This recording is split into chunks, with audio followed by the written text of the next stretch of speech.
Colleagues, we all know, and the Minister himself has acknowledged it, the problem, the crisis of ED overcrowding continues to grow.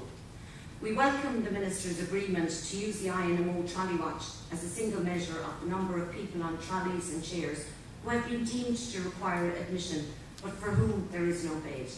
But Minister, this is not about counting, this is about caring. We must tackle this problem by opening closed beds in acute hospitals and continuing care facilities. I have no problem reiterating this. We must tackle the work practices of consultants and ensure out-of-hours nurse-led discharge, cross-team discharging, multiple ward rounds, end the protection of elective beds, and ensure the bed manager has real control of the beds.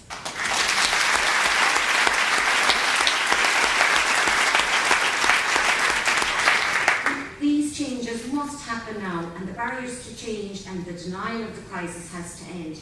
Finally, let me put on the record that we will not cooperate with the placing of extra beds on wards to hide the problem and compromise the care of all patients.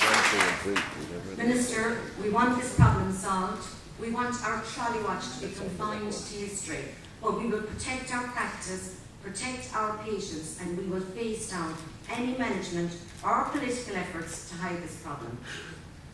Colleagues, in recent weeks, public service have once again been in the front line of criticism by sections of the media. These people are clamouring for a further pay cut to be imposed upon public servants on the basis that we are not delivering the change that is required under the Croke Park Agreement. Minister and Delegates, let me again place on record that Nurses and Midwives and the Irish Nurses and Midwives Organisation is delivering change every day and every week in all areas of the health service.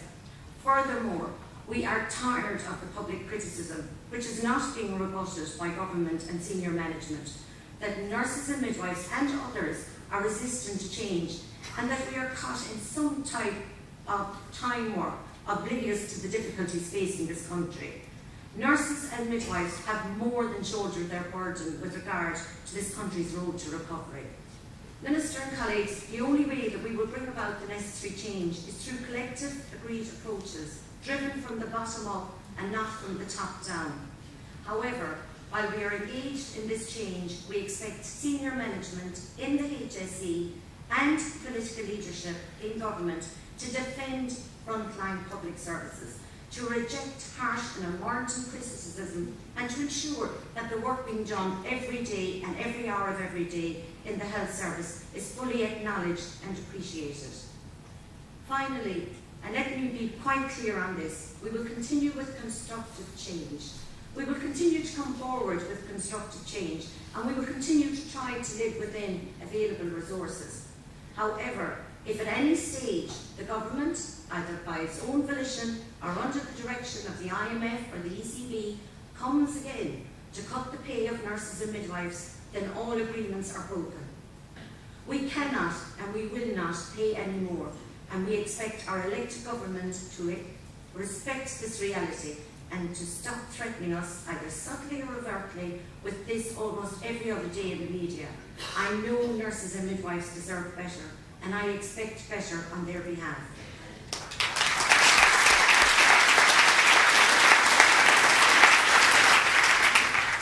As we meet today, the Nurses and Midwives legislation will shortly complete its report stage and move to the Senate. We presume that the new bill will complete its passages and become law before the summer recess. We welcome this, as we have looked for new legislation for many years. However, we would have liked further amendments to the bill which would have given greater prominence to midwifery within the new board, clarify the pathway to be followed under fitness to practice, give greater clarity to the competency framework and an insurance on costs with regard to future registration, and confirm the state will meet the costs arising from the abolition of the National Council.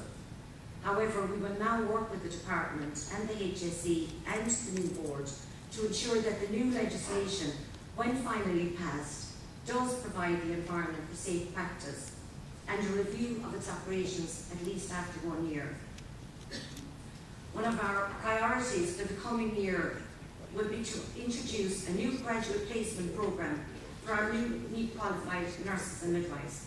We cannot continue to lose these energetic young professionals to foreign shores where they are welcomed with open arms.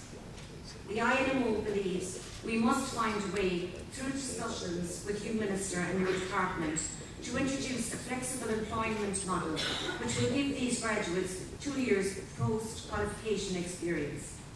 The Commission on Hours, and no, we haven't forgotten the 35, are we? Made recommendations in this area.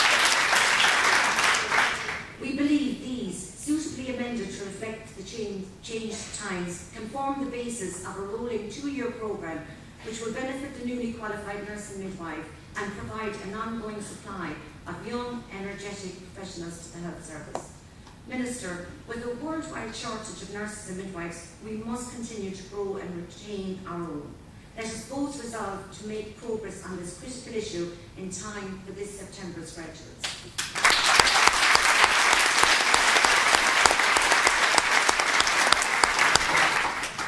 Notwithstanding all of these external challenges, over the past year, the organisation has continued to develop and improve its services to members.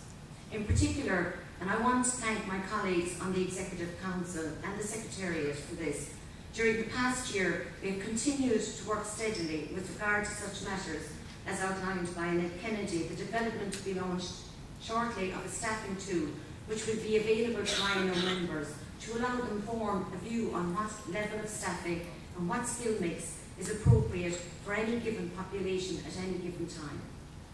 The Professional Development Centre continues to develop new programmes, particularly outside of Dublin, and we look forward in the coming year to continue to increase those programmes and to make them available regionally and locally wherever demand requires.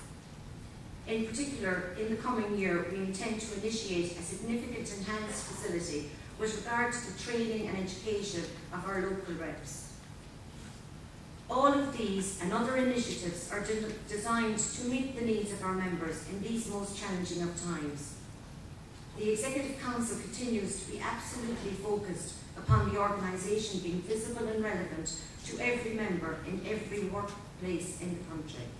We know that it is so easy, colleagues, in these difficult times for apathy to set in, leading to changes which are not patient-friendly and do threaten safe care. It is a reality that the INMO is the only entity available to nurses and midwives that is wholly on their side, wholly understanding of their needs, and in an unapologetic sense, the loudest advocate for safe care and safe practice in these difficult times.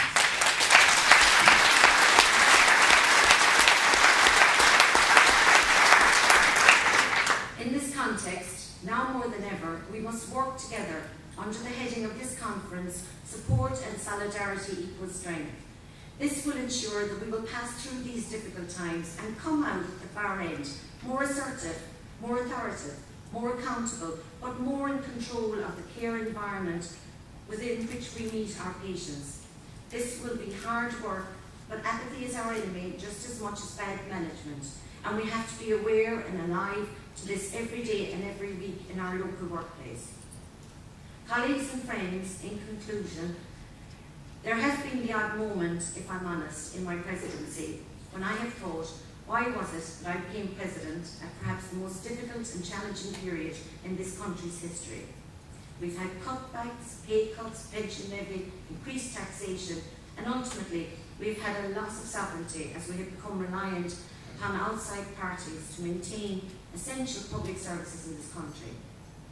Then, a moment later, I realised that perhaps in different ways our predecessors faced equally daunting challenges, whether it was in the 20s, through the emergency, or in the dark, difficult days of the 50s and 60s, and they survived. And colleagues, we will survive. We will survive because we will work collectively and not as individuals. We will survive because we understand the needs of patients and we will never stop advocating on their behalf.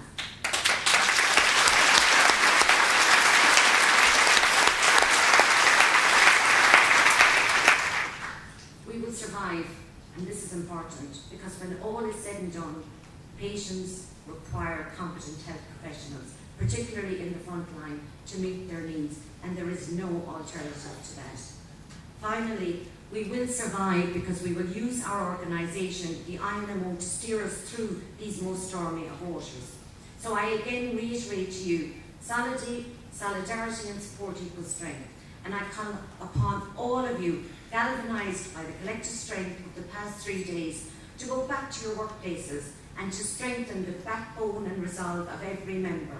We will face the future, however difficult, safe in the knowledge that we will stand together, act as one, protect the professions of nursing and midwifery, and in doing so, protect our patients and clients.